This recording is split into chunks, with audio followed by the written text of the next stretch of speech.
जी।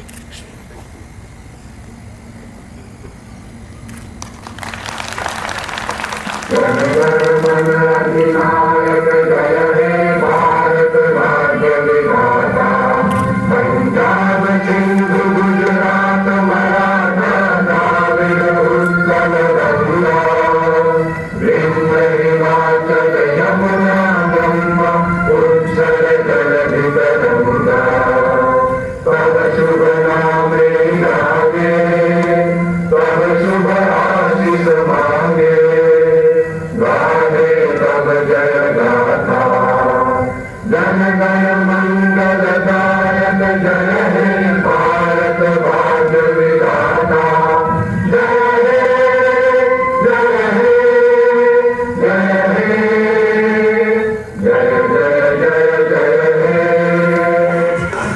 हम सब भारतीय हैं, हम सब भारतीय हैं, हम सब भारतीय हैं, हम सब भारतीय हैं, अपनी मंजिल एक है, हम सब भारतीय हैं, हम सब भारतीय हैं। सबसे पहले मैं अपनी तरफ से, अपने परिवार की तरफ से, अपने सभी भारतवासियों की तरफ से हम सब आपको 74वें गणतंत्र दिवस की बहुत बहुत हार्दिक बधाई और शुभकामनाएं देते हैं।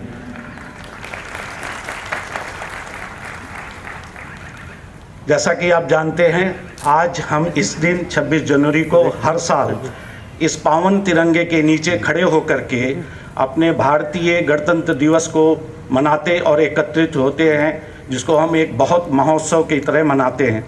लेकिन आप सब जानते हैं कि ये महोत्सव हमारे भारतीयों के लिए सम्मान और गर्व का एक पर्व है, जो कि हम हर वक्त से इसी वक्त मनाते हैं 26 जनवरी को। अगर हम पीछे जाएं और हम इस गणतंत्र दिवस की परिभाषा को देखें, तो गणतंत्र दिवस का मतलब होता है कि कोई भी राज्य, कोई भी देश जो जनता के द्वारा, जनता के प्रतिनिधियों के द्वारा, जनता के लिए होता है, उससे शासन सुनिश्चित होता है। इसका मतलब है कि हमारा जो शासन है, जो हम जिससे हमारा राज्य है और जो हम पे रूल और रेगुलेशन चलते हैं, वो सब जनता के हैं। इसीलिए इसका महत्व बहुत ज़्यादा है। तो अगर देखें 166 साल पहले एक 1857 में एक पहल हुई थी हमारे प्रतिनिधियों के द्वारा, और उसको आप सब जानते हैं कि 100 साल बाद 26 जनवरी 1930 को हमारे प्रतिनिधियों ने पूर्ण स्वराज का नारा दिया था। और उसी पूर्ण स्वराज के नारे के चलते हुए हमारे 1947 के बाद 26 नवंबर 1949 को बाबा साहेब अम्बेडकर के द्वारा एक अस्थाई कमेटी की, जिसकी अध्यक्षता बाबा साहब अम्बेडकर ने की थी, 26 नवंबर को हम कॉन्स्टिट्यूशन डे मनाते हैं। और वही आगे चल कर के 26 जनवरी 1950 को 10:18 पे इस संविधान को लागू किया गया था। आज 26 जनवरी को गणतंत्र दिवस के रूप में मनाते हैं।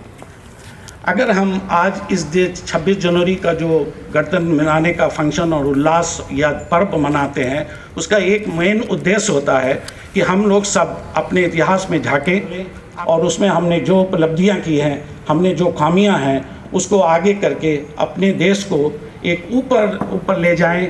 और यही का उद्देश्य ये 26 जनवरी का होता है। तो उसी की पहल में अगर हम अपने क्षेत्र, अपनी कृषि विभाग की देखें, तो कृषि विभाग का जो है हमारा जो उपलब्धियां हैं वो कोई छोटी नहीं हैं। अगर हम इंडिपेंडेंस से ही शुरू करें तो 50 मिलियन टन से लेकर के आज 315 मिलियन टन है, जो कि लगभग 6 टाइम है और 500% ज़्यादा है। ये एक हमारी बड़ी उपलब्धियां हैं। इसी तरह अगर हम अपने क्षेत्र डेयरी की बात करें तो 217 मिलियन टन से लेकर के आज 210 मिलियन टन है, जो कि 12 टाइम्स हो गया है टोटल। और अगर हम परसेंटेज में लिखाएं तो 1000% है। ये कोई कम उपलब्धियां नहीं है। लेकिन ऐसा नहीं है कि ये उपलब्धियां हमने इंडिपेंडेंस के बाद हमारे पास कोई चुनौतियां नहीं आई। अगर आप एक छोटी सी चुनौती की बात करें जिससे हमारा ICR का गठन हुआ था, तो मैं याद दिलाना चाहूँगा कि 66 के दशक में हमारे जब बिहार में बहुत अकाल पड़ा, ऐसे कई आए, लेकिन हम एक बिहार के अकाल की बात करेंगे जिसमें कितने लोगों के पास, हमारे पास फूड ग्रेन नहीं था। आज हम इन सफिशिएंट हैं, सरप्लस फूड है, हम एक्सपोर्ट करते हैं। अगर हम फूड ग्रेन की ही बात करें तो आज हम 30,000 करोड़ का केवल राइस एक्सपोर्ट करते हैं। हमारे प्राइम मिनिस्टर इंदिरा गांधी जी ने अमेरिका में जा करके समझौता करके वहाँ से फूड ग्रेन लाए थे, और उसका हम सब जानते हैं, हमारे जो वैज्ञानिक पुराने हैं उसका बड़ा नाम है, क्योंकि हमारा भी प्रोजेक्ट यहाँ चलता था PL480। अगर PL480 का नाम तो सभी ने सुना होगा, लेकिन तो वो PL450 की बात हम कर रहे थे, तो उसका मतलब होता है, P का मतलब होता है पब्लिक, और L का मतलब होता है लॉ। तो पब्लिक लॉ के तहत 480 नंबर का पब्लिक लॉ है, जिसके अंतर्गत हमारे को peace for food for peace दिया जाता था, कि उस समय हमारी स्थिति अच्छी नहीं थी, लेकिन आज हम सरप्लस में हैं। लेकिन ऐसी भी बात नहीं है कि हम सरप्लस होने के बावजूद भी हमें चुपचाप बैठ जाना चाहिए, क्योंकि बहुत सारी ऐसी चीज़ें हैं कि मैं एक छोटी सी बात कर लूँ, क्योंकि जो हमारी जो जनसंख्या है वो बहुत ज़्यादा है, तो हमारे पास मोर्टेलिटी इधर 3.6% बच्चों की मोर्टेलिटी अभी भी है हिंदुस्तान के अंदर। आप इस चाइल्ड स्टंटिंग की बात करें वो 4.6% है, मतलब 100 बच्चों में 4.6 बच्चे हमारे चाइल्ड स्टंटिंग में हैं। चाइल्ड वेस्टिंग की बात करें तो वो तो बहुत ही ज़्यादा प्रॉब्लम है, क्योंकि 19.5% की है। तो ये तो हमारी कुछ कमियां हैं। इसी तरह हम अगर मिल्क में देखें तो आज हम जो हम अभी बता चुके हैं कि 204 टन मिलियन के साथ 3,750 जनरली इंटरनेशनल रिकमेंडेशन है कि 3,750, अभी भी हमारे को 3,350 की पूरी करनी है। इसका मतलब पूरे देश में अभी भी मिल्क की प्रोडक्शन हमें बढ़ानी है। ये बहुत अच्छी बात है, और हम सब अपने वैज्ञानिकों को बधाई देना चाहते हैं कि हम इस समय मिल्क प्रोडक्शन में 6.1 दशमलव के साथ बढ़ते जा रहे हैं पिछले एक दशक से। और अगर ये रहा तो हमारा लक्ष्य बहुत ही जल्दी, हमारी समझ से इसी 5 साल और 6 साल में हम अपना लक्ष्य प्राप्त कर लेंगे। लेकिन एक हमारी बहुत बड़ी चुनौती जो हमारे लाइव स्टॉक फार्मर में और पर्टिकुलरली डेयरी फार्म में है, वो हमारा एक्सपोर्ट है। अगर हमने कोई चीज़ बेची नहीं तो कितना भी प्रोड्यूस कर लो, अपने देश में लेने से हमारा देश संपन्न नहीं होता, क्योंकि इधर से उधर पैसा डालना वो बहुत ज़्यादा इंपॉर्टेंट नहीं है जब तक हम फॉरेन करेंसी नहीं लाते हैं। अगर हम मिल्क की बात करें अपनी डेयरी में, अगर हम पूरे लाइव स्टॉक की बात करें तो लाइव स्टॉक का हमारा इतिहास इस समय बहुत अच्छा है। मैं आपको बता दूं, इस समय 12.5 लाख करोड़ लाइव स्टॉक का प्रोड्यूस है, मतलब इतनी हमारी उससे बनता है। उसमें डेयरी का अगर हम देखें तो वो तो और गौरवान्वित है कि 8.5 लाख करोड़, इसका मतलब बहुत है।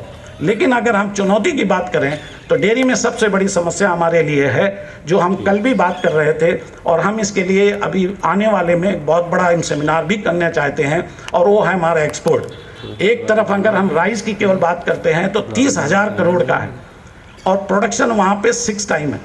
अब हम डेयरी की बात करें तो प्रोडक्शन हमारा 12 टाइम है, 1,000 टाइम % इंक्रीज़ है, मतलब 12 टाइम।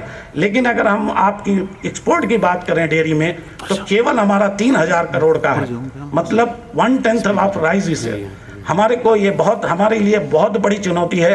हमारा संस्थान, जैसे कि हम आपको बताते रहते हैं, ये मेरा काम है कि हमारे ऊपर, क्योंकि ये हमारे द्वारा बनाया हुआ संविधान में है, हमारे उसी में ICR भी है, उसी में हम रेगुलेशन और रिव्यू होता है। हमारे मंत्री जी ने इस बार कहा है किसी तरह भी डेयरी का एक्सपोर्ट, डेयरी में क्षेत्र में टेक्नोलॉजी आप बनाइए और विदेशों में ले जाइए। हमें आशा है कि आप सभी लोगों के साथ से मैं डेयरी में इसमें आगे जरूर ले जाऊंगा। तो एक चीज़ मैं आपको शेयर करना चाहूँगा कि भारत की स्थिति इंटरनेशनल फोरम पे इस समय बहुत अच्छी है। अभी आपको लोगों को पता होगा कि आजकल economic forum, world economic forum जा रही है। आपको बताते हुए मुझे हर्ष की बात है, और उसमें हमारे प्रधानमंत्री मोदी जी का बहुत बड़ा है कि 1 ट्रिलियन की हमारी जो सपना है वो कोई बहुत दूर नहीं है, क्योंकि वर्ल्ड फोरम में इंडिया को बहुत अच्छा बोला गया है। एक इंडिया ही ऐसा कंट्री है जो सबसे सस्टेनेबल रहा है, चाहे वो कोविड के समय हो चाहे आज की है। जो हमारे इकोनॉमिक फोरम में सस्टेनेबिलिटी की बात चल रही है, तो वर्ल्ड फोरम में इकोनॉमिक स्टेबिलिटी में इंडिया बहुत आगे है कंपेयर टू बड़े डेवलप कंट्री के साथ। ये हमारे लिए बहुत गर्व की बात है, हम सब के लिए गर्व की बात है, क्योंकि आपने कोविड में देखा पूरे वर्ल्ड में कोविड में त्राही मच गई, लेकिन हिंदुस्तान एक ऐसा है, लोगों ने सोचा था कि हिंदुस्तान की पॉपुलेशन के साथ पता नहीं क्या हो जाएगा, 1 दिन 2 दिन तो हम लोग भी चिंतित रहे। लेकिन आपको पता होगा कि किसी भी कंट्री से हमारी पॉपुलेशन के साथ हमारा जो है बहुत अच्छा प्रदर्शन रहा। सभी ने सराहा की, इवन WHO ने भी हमारी बड़ी सराहा की हमारे कोविड के टाइम चल के। इसीलिए इकोनॉमिक फोरम भी हमारा बहुत अच्छा है। उसमें 70% लाइव स्टॉक इंडिया और चाइना में है, लेकिन अगर लाइव स्टॉक से इकोनॉमिक कंट्रीब्यूशन देखें तो 25% है। ऐसा डाटा हमारे को बहुत ज़्यादा ढूंढने पे इंडिया में नहीं मिला कि हमारा चाइना से कितना अच्छा है लाइव स्टॉक, बट 70% जो हमारा है पूरा कंट्रीब्यूशन लाइव स्टॉक के नंबर के हिसाब से बात करें हम नंबर के, क्योंकि आजकल हमारे नंबर हमारे लिए मैटर कर रहा है, परसेंटेज में हम बहुत अच्छे हैं। तो मैं बता रहा था कि लाइव स्टॉक 70% है, 25% कंट्रीब्यूशन हमारा इसमें इकोनॉमिक में कंट्रीब्यूशन है। लाइव स्टॉक इंडिया में हमारा 16% कंट्रीब्यूशन जनरली स्मॉलर फार्मर के लिए है, तो वो, लेकिन अगर जो इकोनॉमिक कंट्रीब्यूशन है 25%, इसका मतलब है प्रोडक्टिविटी हमारी बहुत लेवल। हमें अभी अपने लाइव स्टॉक सेक्टर में प्रोडक्टिविटी पे काम करना है। हम अपने संस्थान के बारे में एक चीज़ कहना चाहेंगे कि हमारा संस्थान नंबर 1 है, इसमें कोई शक नहीं है। जब से हमारी रेटिंग हुई है उसमें हमारा NDRI नंबर 1 है। अब हमारे पास चुनौती है कि हमारा एक्रेडिटेशन खत्म हो, हमारी जो है अपनी ICR की ख़त्म हो गई है, अभी हमें NIRF में है, हम लोगों ने अप्लाई कर दिया है। आशा करते हैं कि एग्रीकल्चर में हम फिर भी अभी नंबर 1 रहेंगे। लेकिन एक चुनौती जो हमारे मंत्री जी ने जो हमारे को दी है कि इसको इंटरनेशनल ऑर्गेनाइजेशन बनाना है।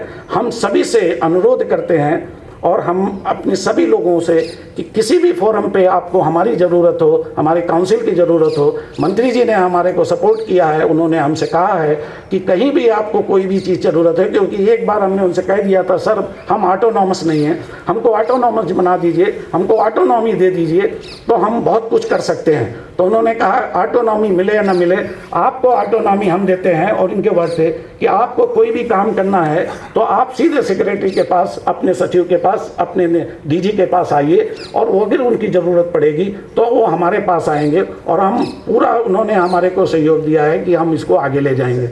और इन्हीं उद्देश्यों के साथ मैं ज़्यादा ना बोल करके, क्योंकि ये तो हम हर साल आपसे करेंगे, इस साल हम एक आपसे अनुरोध करते हैं कि हमें किसी न किसी फोरम पे इंटरनेशनल हमारे को टच करना है, चाहे हम अपनी टेक्नोलॉजी बेच के करें या किसी भी फोरम पे हमें एजुकेशन में एसोसिएट करें, एजुकेशन के साथ उनको करें। मैं चाहता हूँ कि आने वाले दिनों में हमारे विद्यार्थी बाहर तो जाते ही हैं, हम भी जाते हैं। इस बार NAP में हम सब लोग देखें, कल ही हम लोगों ने रिव्यू किया था, NAP हमारे ने बहुत सपोर्ट किया है। NAP क्योंकि ये जो छोटी छोटी हमारे को उपलब्धियां या WHO या वर्ल्ड बैंक से पैसा मिलता है वो हमारे को सपोर्ट के लिए मिलता है, इसमें उनका भी हित होता है, हमारा भी हित होता है, इसलिए हमारे को, इसलिए तो वो सब सपोर्ट हमें मिल रहा है, हम उसमें अच्छा काम कर रहे हैं। और जहाँ जहाँ कमियां हैं हम लोग एक दूसरे से मिल करके, कंधा से कंधा मिला करके और अपने इस संस्थान को ऊपर ले जाएंगे। और यही एक 26 जनवरी का उद्देश्य होता है। और मैं ज़्यादा ना बोलते हुए इस पावन तिरंगे के नीचे आज हम सब शपथ लेते हैं कि हम अपने संस्थान के लिए आप आगे आने वाले दिनों में बहुत अच्छा काम करेंगे। किसी से कोई बेस नहीं है, सबको बढ़िया हमारे यहाँ मिलता है। इस कंट्री का एक मैं आपको बता दूं, जितने भी वैज्ञानिक हमारे विदेश गए होंगे उन्होंने देखा होगा कि भारतवर्ष में जितनी हमारे को सुविधाएं मिलती हैं किसी दुनिया के किसी कोने में नहीं मिलती हैं, ये मैं लिख के कह सकता हूँ। इसी के साथ एक बार फिर हम 74वें गणतंत्र दिवस पे आप सबको अपनी ओर से, अपने परिवार की तरफ से, अपने सभी भारतीयों से के हम सब मिल करके एक दूसरे को बहुत बहुत हार्दिक बधाई और शुभकामनाएं। धन्यवाद। जय हिंद, जय हिंद, जय हिंद, जय हिंद, जय हिंद।